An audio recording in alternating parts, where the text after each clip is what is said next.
사랑합니다. 과학답안지 양원입니다. 2021년에 촬영하는 고1 통합과 완작 대단원 네 번째 단원 환경과 에너지, 그 중에서 첫 번째 소단원 생태계와 환경 시작해 보겠습니다. 요 생태계하고 환경에 대해서 이야기할 거거든요. 생태계는 생물과 환경이 서로 영향을 주고받는 체계를 생태계라고 합니다. 그리고 이제 환경들이요. 생태계가 뭘로 이루어져 있는지, 그리고 이제 어떤 환경에 영향을 받는지 생물들이, 그리고 생물은 환경에 어떤 영향을 주는지, 생태계 평형이 뭔지, 어떻게 유지되는지, 깨지면 왜 안 되는지, 그리고 왜 보존해야 되는지, 그리고 지구 환경 변화와 인간 생활, 뭐 에너지 전환과 효율적 이용, 이런 것들에 대해서 이야기를 해보도록 하죠. 자, 아이고야.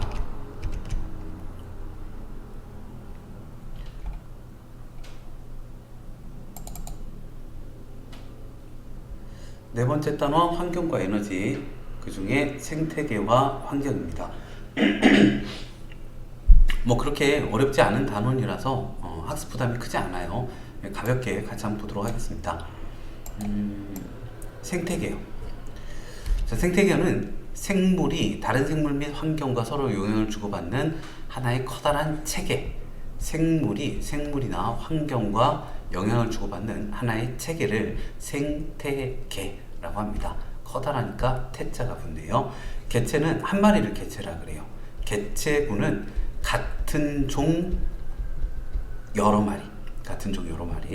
군집은, 개체군이 뭐하시면 군집이죠. 같은 지역에 다양한 개체군의 합, 그러니까 다양한 종의 합을, 그러니까 개체군들의 합을 군집이라고 합니다. 이런 군집과 환경이 서로 영향을 주고받는 하나의 체계, 이거를 생태계라 그래요. 생태계가요, 뭐 열대우림, 산림, 초원, 뭐 갯벌, 사막, 연못, 공원, 어항까지도 생태계네요. 네, 크기는 상관이 없습니다. 되게 다양하고요. 생태계 구성 요소에 대해서 말씀을 드리죠. 생물적 요인과 비생물적 요인이 있습니다. 생물적 요인은 그 역할에 따라 어떤 일을 하냐, 소비자, 분해자, 생산자로 나뉘어집니다. 생산자는 광합성을 하고요. 소비자는 먹습니다. 다른 걸 먹어요. 분해자는 사체나 배설물을, 그러니까 유기물을 무기물로 분해를 합니다. 그 과정에서 에너지를 얻죠. 세균, 곰팡이, 버섯, 이런 게 있고요. 비생물적 요인은 이제 환경 요인인데요. 빛, 온도, 물, 토양, 공기, 이런 것들이 있습니다. 좀 상식적인 내용들이네요. 벌써 끝났네요. 생태계 구성 요소 사이의 관계입니다. 그러니까 생물적 요인하고 비생물적 요인이 있어요. 환경이 생물적 요인에 영향을 주는 게 작용, 생물적 요인이 환경, 비생물적 요인에 영향을 주는 게 반작용입니다. 작용, 반작용. 근데 이제 환경이 반항을 하나, 생물이 반항하나, 사람이 반항하죠. 생물이 반항하죠. 그러니까 생물이 환경에 영향을 주는 걸 반작용이다 외우시면 조금 나아요. 그리고 이제 같은 종끼리 혹은 서로 다른 종끼리 서로 영향을 주고받는 걸 상호작용이라고 하는데, 고1 때는 상호작용에 대해서는 그리 크게 다루지 않습니다. 그리고 요것도 이제 볼까요? 요 개체군이면 같은 종이거든요. 예, 서로 다른 종끼리 상호작용도 있고요. 개체군 내에서 같은 종끼리의 상호작용도 있습니다. 네, 그리고요. 네, 벌써 끝났네요. 네, 문제 풀어보도록 할까요? 이거는 생물과 환경이라고 할까요? 환경? 아니면 비생물적 요인도 괜찮아요. 서로 밀접한 관계를 맺고 서로 영향을 주고받는 하나의 커다란 체계, 생태계입니다. 자, 생물적 요인은 그 역할에 따라 광합성을 하는 생산자, 그리고 다른 생물을 먹어서 양분을 얻는 소비자, 그리고 사체나 배설물을 분해하는 분해자 밖에 없는데요. 여기까지가 생물적 요인이고, 6번은 이제 비생물적 요인. 빛, 같은 지역에 사는 여러 종들, 개체군이 이제 같은 종이에요. 이 같은 종이 여러 개 있어요. 그러면 개체군의 집단 합을 군집이라고 합니다. 이런 게 있네요. 생산자부터 좀 볼까요? 생산자는 이제 광합성을 해야죠. 네, 뭐가 있을까요? 수국밖에 없네요. 네. 그리고 소비자는 다른 걸 먹습니다.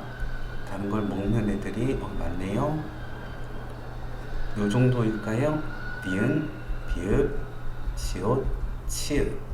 분해자요. 곰팡이, 버섯, 세균, 미음, 이응, 티귿. 비생물적 요인이 물, 빛, 공기. 네, 다 나왔네요. 넘어갑니다. 3번. 생태계를 구성하는 요소 사이의 관계입니다. 기억, 니은, 디귿 중 무엇인가? 기억은 이제 환경이 생물에 영향을 주는 게 이제 작용이고요. 생물적 요인이 비생물적 요인에 반항을 합니다. 반작용. 디귿은 상호작용이라고 하였죠. 기억인지 니은인지 디귿인지 보죠. 낙엽이 쌓여 분해되면 토양이 비옥해진다. 생물이 환경에 영향을 주었습니다. 반작용. 토양 속 양분이 풍부해지면 식물이 잘 자란다. 작용. 가을에 기온이 낮아지면 기온, 환경입니다. 은행나무 잎이 노랗게 변한다. 작용. 지렁이가 흙 속을 돌아다니며 토양의 통기성을 높인다. 반작용이네요. 메뚜기 개체수가 증가하면 개구리 개체수도 개체군, 서로 다른 개체군 사이의 상호작용. 디귿. 니은, 기역, 니은, 디귿이었습니다. 다음 페이지 보죠. 생물하고 환경의 관계입니다. 여기는 이제 생물이 빛, 온도, 물, 토양, 공기 등 여러 환경 요인에 적응해서 살아가고 있대요. 그러니까 작용들이죠. 빛에 생물이 어떻게 작용하는지, 온도에, 물에, 토양에, 공기에 어떻게 적응하는지 살아가는 내용들입니다. 빛의 세기는 빛의 밝기예요. 빛의 밝기. 빛의 밝기에 어떻게 영향을 받냐면 숲의 위쪽에 강한 빛에 적응하는 식물, 강한 빛이 있는 곳에 사는 식물을 양지식물이라고 합니다. 숲의 아래쪽으로 갈수록 약한 빛에 적응하는 식물, 음지식물이라고 합니다. 위쪽은 양지식물, 빛이 잘 닿지 않는 아래쪽은 음지식물이 자라는군요. 빛의 세기가 강한 곳, 빛의 밝기가 밝은 곳이요. 거기 있는 식물들의 잎은요, 우리가 중학교 때 배웠던 내용인데요. 잎의 이 옆면을 확대해서 보면 이렇게 생겼어요. 윗면, 아랫면에는 표피 조직이 있습니다. 표피 조직은 큐티클층이라는 좀 반딱이는 층이 있어요. 왁스같이 생긴 거. 표피 조직은 표피세포로 이루어져 있는데 얘들은 이제 엽록체가 없습니다. 광합성을 하지 않고요. 잎의 윗면은 울타리 조직이, 아랫면은 해면 조직이 있습니다. 해면 조직은 이제 기공이 있는 쪽이니까 기체가 이동하도록 하기 위해서 이렇게 좀 얼기설기 되어 있고요. 울타리 조직은 되게 빽빽하게 있어요. 울타리 조직과 해면 조직에 엽록체가 있습니다. 그래서 잎의 윗면에서 보면 진한 녹색으로, 아랫면에서 보면 연두색으로 보이는 것도 이 광합성을 하는 엽록체를 가지고 있는 울타리 조직이 빽빽하게 있으니까, 그리고 해면 조직은 얼기설기 있으니까 색깔 차이가 나타납니다. 이 양지식물의 잎을 양엽이라 그래요. 두꺼워요. 그러니까 좀 좁고 두껍습니다. 잎이 좁은데 두꺼워요. 울타리 조직이 두꺼워서. 음지식물의 잎을 음엽이라고 합니다. 얘는 울타리 조직이 얇아요. 그래서 얇고 넓습니다. 얇은데 넓어요. 그리고 꼭 양지식물의 잎이 양엽, 음지식물의 잎이 꼭 음엽인 것만은 아니에요. 한 식물에서도요, 위쪽에는 양엽이 있고요, 아래쪽에는 음엽이 있고 그러합니다. 그리고 빛의 파장. 빛의 파장은 빛의 종류거든요. 빛의 종류. 빛의 종류에도 영향을 받습니다. 해조류, 바다에 사는 조류, 이제 광합성을 하는 미생물 같은 겁니다. 원생생물이겠죠. 얘네들이 핵이 있는지 없는지 모르겠네. 원생생물일 거라고 생각을 하고요. 네, 원생생물일 거예요. 빨주노초파남보 빛이요, 빨간색은 파장이 길어요. 그리고 노란색은 파장이 좀 짧습니다. 그리고 파란색은 파장이 많이 짧아요. 네, 여기에서 나노는 10의 마이너스 9승을 의미합니다. 660 나노미터는 여기에서 여기까지가 660 곱하기 10의 마이너스 9승미터다. 파장을 나타내는데요. 파장이 짧을수록 굴절률이 죄송합니다. 파장이 짧을수록 투과율이 좋아요. 파장이 짧을수록 투과율이 좋아요. 그래서 파란색이 파장이 가장 짧은 파란색이 가장 깊이가 좋습니다. 빨간색으로 광합성을 하는 녹조류 저기 육지에도 녹색잎이 있죠. 육지에도 얘네들 같은 경우에 이제 빛의 3번색이 RGB 레드 그린 블루인데 레드하고 블루 그러니까 적색광하고 척색광을 주로 광합성하는데 써요. 흡수를 합니다. 그 녹색광을 광합성하는데 안 쓰니까 반사를 하거든요. 그 녹색 잎으로 보여요. 뭐 어찌됐건 예, 육지 쪽이 녹입니다. 녹 깊이 들어갈수록 갈홍, 녹가롱 하시면 돼요. 녹조류는 어떤 게 있냐면 녹조류는 파래, 핵함 이런 게 있고요. 갈조류는 미역다시마 그리고 홍조류는 긴 우뭇가사리 이런 게 있어요. 붉은색이에요 홍조류. 그러니까 빨간색으로 광합성하는 녹조류 파래 핵함은 요 정도 깊이에 그리고 노란색으로 광합성하는 갈조류 미역다시마는 좀 더 깊은 곳까지 그리고 파란색으로 광합성을 하는 긴 우뭇가사리는 더 깊은 곳까지 살고 있습니다. 긴 붉은색인데 아닌데요 약간 녹색이던데요 검은색인데요 하는데 우리가 보통 이제 집에서 먹는 조미김 있잖아요. 이렇게 찢어가지고 이렇게 조금씩 먹는 거 그거는 저기 파래김이에요. 파래김 잘 보시면 파래김이라고 써 있어요. 그러니까 파래가 좀 들어가야 좀 바삭해집니다. 그래서 이렇게 약간 녹색을 띠고 있는데 김밥 많은 김 있잖아요. 그거는 좀 되게 이렇게 그냥 먹으면 되게 퍽퍽한 거요. 목매는 거. 그거 이렇게 빛에 비춰보시면 붉은색으로 보이게 됩니다. 예, 김 홍조류 맞아요. 여기에서 의외로 학생들이 김이 붉은색이라고요? 당황하시더군요. 어쨌든 빛의 세기에 영향을 받고요. 빛의 파장에 생물은 영향을 받습니다. 또 일조 시간에도 영향을 받는데요. 날일, 태양이요. 태양이 조명하는 시간. 그러니까 이제 봄 같은 경우에는 일조 시간이 길어지고 가을은 일조 시간이 짧아지는데요. 이게 이제 동물의 생식 행동, 식물의 개화, 꽃이 피는 걸 개화, 결실은 열매 맺는 걸 결실이라고 하죠. 이런 데에 영향을 줍니다. 그러니까 꾀꼬리나 종달새 봄에 번식합니다. 송어, 노루는 가을에 번식하고요. 그리고 온대 지역의 곤충은 늦여름, 가을에 일조시간이 짧아지면 겨울잠을 자고요. 이른 봄에 일조시간이 길어지면 활동 시작합니다. 붓꽃은 봄에, 초여름에 개나리 이런 것도요. 그리고 코스모스나 국화는 가을에 꽃이 핍니다. 일조시간에 생물들이 영향을 받는다라는 이야기네요. 해가 길어질 때 꽃이 피는 걸 장일식물이라 그래요. 장일식물. 해가 짧아질 때 가을 같은 데 꽃이 피는 걸 단일식물이라고 합니다.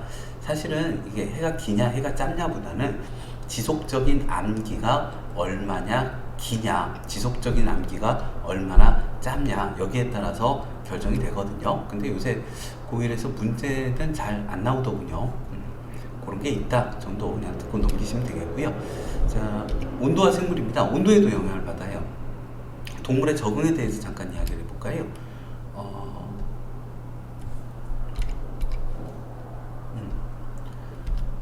겨울잠 자는 거나요.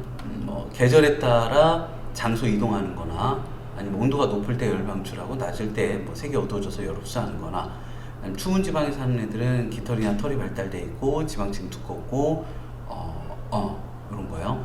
그리고 이게 더운 곳에서는 열 발산을 잘해야 되거든요. 그러면 덩치가 작아요. 그러면 단위 부피당 표면적이 넓거든요. 열 발산을 잘합니다. 추운 지방에서 사는 애들은 열을 최대한 챙겨줘 주셔야 돼요. 발산하면 안 돼요. 그래서 덩치가 큽니다. 단위 부피당 표면적을 작게 하려고요. 그리고 이제 말단 부위가 작아요. 그럼 열 빠져나가는 게 많지 않겠죠. 더운 데 사는 애들은 말단 부위가 커요. 열 빠져나가는 게 좀 많아야 되거든요. 이렇게 온도에 적응해서 살고 있는 애들, 그냥 그런 애들만 조금씩 살아남는 거죠. 요런 애들만 조금씩 살아남는 거고, 같은 여우니까 조상은 공통 조상이었습니다. 식물의 적응에 대해서 이야기를 좀 해볼까요? 툰드라 사막입니다. 네, 추운 사막. 사막은 건조하죠. 추운 사막. 추운 사막에 털송이 풀은 잎이나 꽃에 털이 나 있습니다. 낙엽수는 추우면 낙엽벌이고요. 요 상록수 같은 경우에는 큐티클층이 되게 두꺼워요. 그래가지고 겨울에도 좀 버틸 수가 있습니다. 그리고 물과 생물입니다. 최초의 생명체는 바다에서 만들어졌죠. 바다에 계속 생명체가 있다가 육상까지 올라왔는데요. 모든 생명체는 물이 필요해요. 동물 같은 경우에 수분 증발을 막아줘야 됩니다. 수분 손실도 최소화해야 되고, 여기에서 많이 나오는 게 곤충 표면은 키틴질로 되어 있다. 파충류 표면은 단단한 비늘로 덮여 있다. 알은 단단한 껍데기로 쌓여 있다. 이것들이 많이 나옵니다. 자, 수분 손실 최소화는 어떤 걸로 나오냐면, 낙타가 땀을 잘 흘리지 않는다. 사막에 사는 포유류라고 나오기도 하고, 뭐 캥거루쥐라고도 나오기도 하는데, 농도가 진한 오줌을 배설해서 수분의 양을 줄입니다. 자, 동물의 물에 대한 적응이었습니다. 물이라는 환경 요인이 생물에 작용을 한 것이죠. 식물의 적응입니다. 뭐 육상식물 있고요, 수생식물 있고요, 건생식물 있고요. 이 건생식물들은 물을 저장하는 조직이 발달되어 있어요. 선인장 같은 거. 그리고 잎은 가시로 변했고요. 그리고 육상생물은 중간 정도라고 보시면 되겠고, 수생식물은 관다발이나 뿌리가 잘 발달하지 않습니다. 뭐 이게 부자 나라 애들이 공부 열심히 하지 않고 좀 없이 사는 나라 애들이 공부 열심히 하는 거하고 좀 비슷한데, 뭐 많으니까요. 먹고 살기 충분하니까 관다발이나 뿌리 이런 건 잘 발달되어 있지 않죠. 그리고 수생식물은 통기 조직, 그러니까 기체가 통하는 조직, 튜브 같은 거, 그래서 이런 게 있어요. 둥둥 떠 있을 수 있습니다. 그리고 토양과 생물이요. 뭐 토양은 수많은 생물이 살아가는 터전 제공하고요. 무기염류, 공기 함량, 수분 함량 이런 것들이 다 영향을 주지요. 그런데 이게 좀 특이한 만한 게, 지렁이 두더지가 돌아다니면 토양의 통기성을 높입니다. 요거는 반작용이죠. 지금까지 계속 작용만 하고 있었는데. 그리고 토양 속 미생물은 토양에서 동식물의 사체나 배설물을 무기물로 분해해서 다른 생물에게 양분을 제공하거나 비생물 환경으로 돌려보내고요. 토양이 깊이에 따라 공기 함량이 달라져요. 여기는 산소가 적겠죠, 많겠죠. 깊이 들어갈수록 산소가 적겠죠. 그래서 산소 많은 곳에는 이제 호기성, 기체를 좋아하는 성질을 가진, 여기서 말하는 기체는 산소 기체입니다. 그리고 산소 적은 곳에 사는 세균은 혐기성 세균, 산소 기체를 혐오하는 이런 세균들이 많이 살고 있어요. 그리고 공기와 생물입니다. 뭐 공기 희박한 고산지대에 사는 사람들은 적혈구수가 많습니다. 적혈구가 산소 분발을 하죠. 뭐 거기에 맞게 적응을 한 거죠. 그리고 산소는 호흡에, 이산화탄소는 광합성에 활용되고요. 자, 생물의 호흡과 광합성으로 공기 성분이 변한다. 이런 반작용도 있습니다. 나무는 세균으로부터 자신을 보호하는, 사람을 죽이면 살인이죠. 균을 죽이면 살균입니다. 살균 물질을 분비해요. 뭐더라? 피톤치드. 사람한테는 되게 좋다 그러네요. 주변 공기 성분이 변합니다. 그리고 또 개념학의 문제네요. 풀어볼까요? 빛의 색입니다. 강한 빛을 받는 잎은 약한 빛을 받는 잎보다 울타리 조직이 발달해서 두껍고요. 바다의 깊이에 따라 서식하는 해조류의 종류가 다르다. 빛의 파장, 빛의 종류, 파장이 종류예요. 파동의 길이 1조 시간이었고, 온도와 생물, 추운 지역에 사는 동물일수록 몸집이 크다. 몸의 말단부 크기가 작다. 물과 생물, 파충류는 몸속 수분 증발을 막기 위해 표면이 단단한 비늘로 덮여 있다. 공기와 생물, 고산지대에 사는 사람들은 혈액 속 적혈구수가 많아서 산소를 효율적으로 운반한다 라는 내용이었네요. 1번입니다. 보기는요, 생물을 둘러싸고 있는 환경 요인입니다. 가장 큰 영향을 준 거. 곤충은 몸 표면에 키틴질로 되어 있다. 외우세요. 물입니다. 꾀꼬리 봄에, 노른 가을에 번식한다. 요거는 빛이죠. 1초 시간. 개구리와 같은 변온 동물은 추운 겨울이 오면 온도. 고산지대에 사는 사람들은 평지에 사는 사람들보다 적혈구수가 많다. 산소 농도가 부족하거든요. 디귿, 기역, 니은, 미음. 2번입니다. 강한 빛에 적응한 잎을 쓰래요. 양엽이죠. 나 쓰시면 되겠습니다. 그리고 3번이요. 생물 적응 현상하고 관련 있는 환경 요인인데, 얕은 곳에는 녹조류가, 깊은 곳에는 홍조류가, 그 자기가 어떤 파장의 빛으로 광합성을 하느냐, 어떤 종류의 빛으로 광합성을 하느냐, 4번이었고요. 단풍나무는 겨울이 되어 기온이 낮아지면 단풍이 들고 잎을 떨어뜨리지만 동백나무는 잎의 큐티클층이 두껍게 발달되어 있어 잎을 떨어뜨리지 않고 겨울을 합니다. 가장 큰 영향을 주는 환경 요인은 겨울이요, 가을이요, 온도죠. 온도. 5번입니다. 서식 장소에 따른 식물의 특징입니다. 뿌리가 잘 발달하지 않았고요. 통기 조직, 요거는 이제 수생식물, 그리고 저수 조직이 발달했다. 이건 건생식물이죠. 건생식물. 아이고, 공사를 하나 봐요. 자, 가나 중 물이 풍부한 환경에 금자가 아니었군요. 예, 물이 풍부한 환경에 서식하는 식물은 불회옥자음 같은 가, 5번의 가였고요. 내신 만점 문제 바로 들어가겠습니다. 생태계에 대한 설명으로 옳은 거 찾아보라고 했네요. 생산자, 소비자, 분해자로 구분된다. 이건 생물적 요인만. 여기 지금 환경이 빠졌어요. 환경이 빠졌고, 생태계는 생물적 요인과 비생물적 요인을 포함합니다. 일정한 지역에 사는 같은 종의 무리를 개체군이라 그래요. 이 다양한 개체군의 집단을 군집이라고 합니다. 2번. 어떤 생태계를 구성하는 요소입니다. 미역, 멸치, 고등어, 식물, 플랑크톤, 세균. 옳은 거. 미역, 식물, 플랑크톤은 생산자이고요. 그리고 멸치, 고등어는 다른 종이죠. 서로 다른 개체군에 속합니다. 생태계를 구성하는 요소가 모두 제시되어 있다. 환경이 없죠. 비생물적 요인. 멸치는 요 생태계에서 글쎄요, 고등어가 최종 소비자일 것 같습니다. 세균은 살아가는 데 필요한 양분을 스스로 분해자죠. 요거는 이제 식물의 생산자에 대한 설명이었습니다. 이번에 1번, 3번입니다. 다음은요, 생태계를 구성하는 생물적 요인에 대한 학생들의 발표 내용입니다. 옳은 거 찾으래요. 생산자는 빛에너지 이용해서요, 양분을 합성합니다. 버섯은 분해자, 균계, 분해자에 속하고요. 소비자는 생산자나 다른 소비자를 먹이로 하여 양분을 얻습니다. 4번. 4번 갑니다. 생태계를 구성하는 생물적 요인, 생산자, 소비자, 분해자입니다. 여기에 대해서 옳은 거. 생산자를 소비자가 먹고 있군요. 얘가 지금 먹히고 있어요. 피식, 먹고 있어요. 포식. 자, 가는 분해자이다. 그렇겠죠. 그리고 생산자, 소비자는 서로 영향을 주고 받습니다. 도토리가 많이 열리면 다람쥐의 개체수가 증가하는 것은 생산자와 소비자의 관계. 5번이고요. 5번입니다. 생태계를 구성하는 요소 사이의 관계를 나타내고 있습니다. 환경이 생물에 영향을 주는 것을 작용이라고 했고요. 그리고 생물적 요인이 비생물적 요인에 반항을 합니다. 반작용. 옳지 않은 거 찾아보도록 하죠. 기억은 작용이고요. 토양 속 세균은 분해자, 생물적 요인에 해당합니다. 다 보지 말고 그냥 넘어가죠. 5번에 2번. 원래 다 보려고 했는데 좀 번거롭네요. 6번입니다.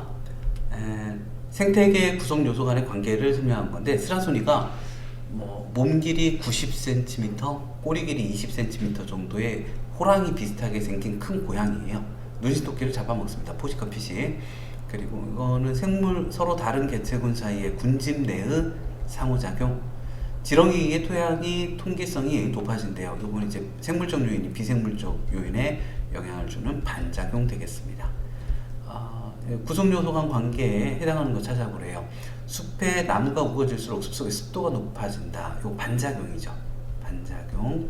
지으류는 땅에 옷을 입히나 봐요. 이끼. 산성물질을 분비해서 암석의 풍화를. 이것도 이제 생물적 요인이 비생물적 요인에 영향을 주는 반작용이고요. 토끼풀은 뿌리옥 박테리아 세균, 생물적 요인입니다. 양분을 공급하고 뿌리옥 박테리아는 토끼풀에게 질소화합물을 공급합니다. 서로 다른 개체군 군집에서의 상호작용 되겠습니다. 가는 디귿이고요. 나는 기역 니은이고요. 6번에 5번, 7번입니다. 양엽하고 울타리 조직이 두꺼운 양엽과 울타리 조직이 얇은 음엽이네요. 옳은 거 찾아보라고 나왔습니다. 가나의 잎의 두께 차이는 빛의 밝기, 세기와 상관이 있고요. 음엽은 양엽보다 울타리 조직이 덜 발달하였고요. 빛이 있을 때 양엽보다 음엽에서 광합성은 덜 활발하게 일어납니다. 7번에 1번, 8번입니다. 그림은요, 바다 깊이에 따른 해조류의 분포랑 바다 깊이에 따라 도달하는 빛의 파장, 양을 나타낸 것입니다. 옳은 것 차죠. 파장이 짧은 660보다는 470나노미터, 파란색의 파장이 짧죠. 바다 깊은 곳까지, 더 깊은 곳까지 도달을 합니다. 해조류의 분포는 빛의 파장에 대한 적응 결과이고요. 해조류는 몸 색깔과 같은 색깔의 빛을 주로 광합성이 아니요 안 같은, 완전히 제외된 색깔이겠죠. 미역 다시마 갈조류에 해당합니다.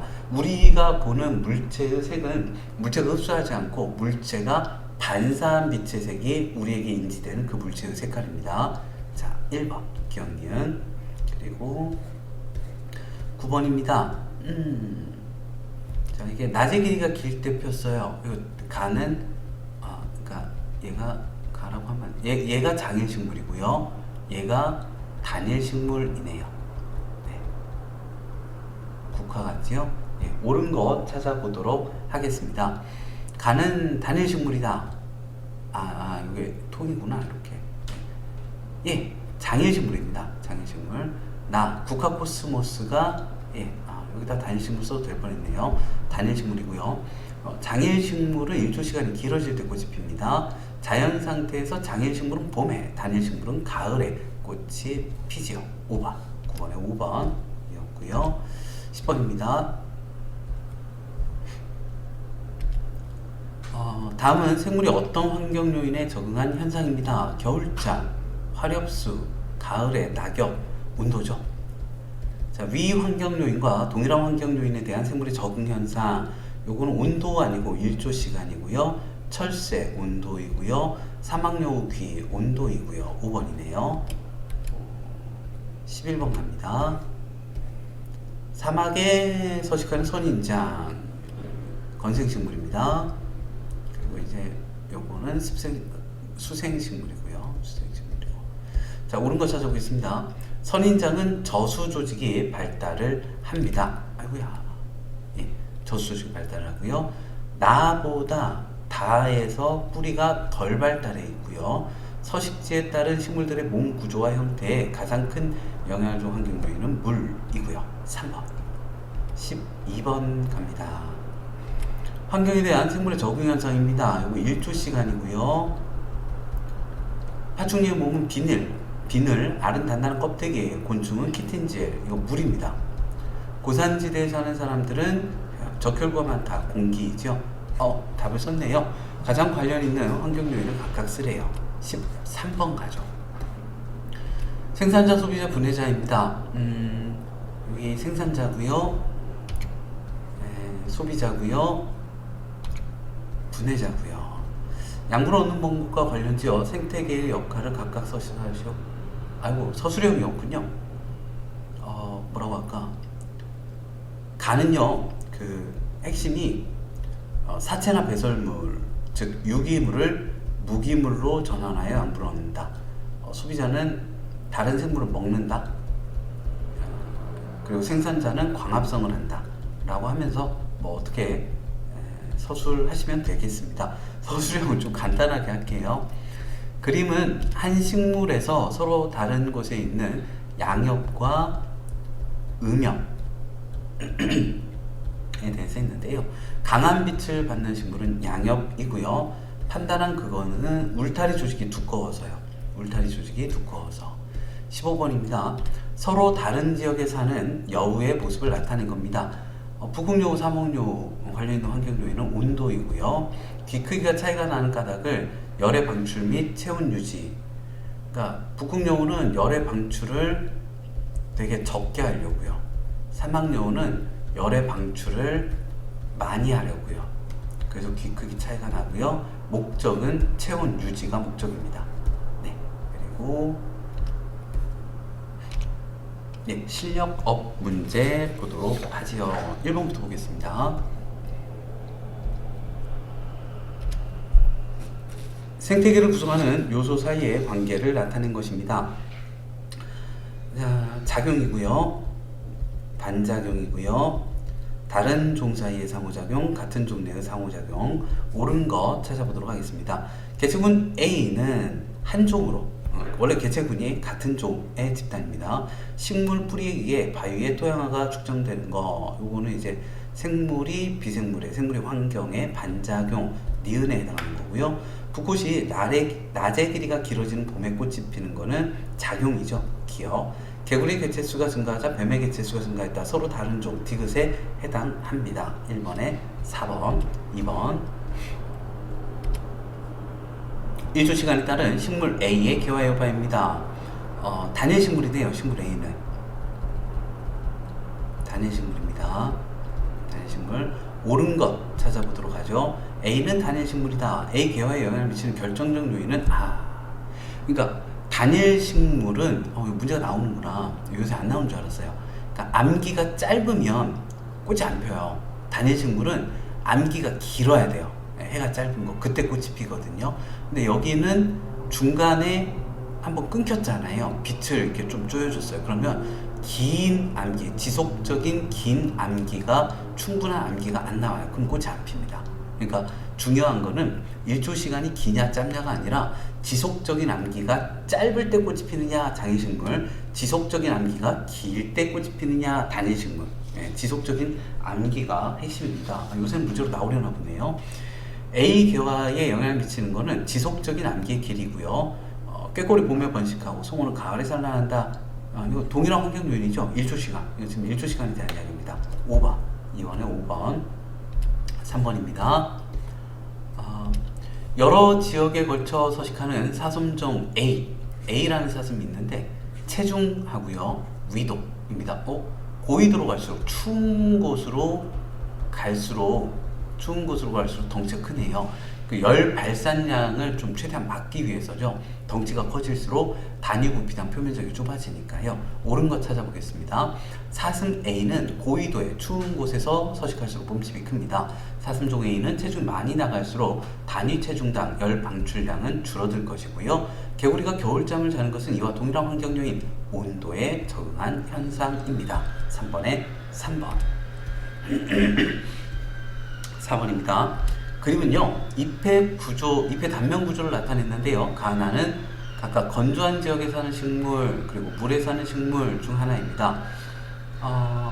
여기 통기 조직이 있네요. 이거 수생식물이고요. 이건 이제 건조한 곳에 사는 건생식물입니다. 옳은 것 찾아보도록 하죠. 가는 나보다 물이 안 풍부한 환경에 서식하고 있고요. 가의 표피, 큐티클층은 체내에 건조한 곳이니까 수분 증발을 막습니다. 나는 수생식물은 건생식물보다 뿌리가 잘 발달하지는 않았고요. 네. 그리고 여기까지 해볼까요? 네. 수고 많으셨습니다. 지금까지 과학답안지 양원이었습니다. 사랑합니다.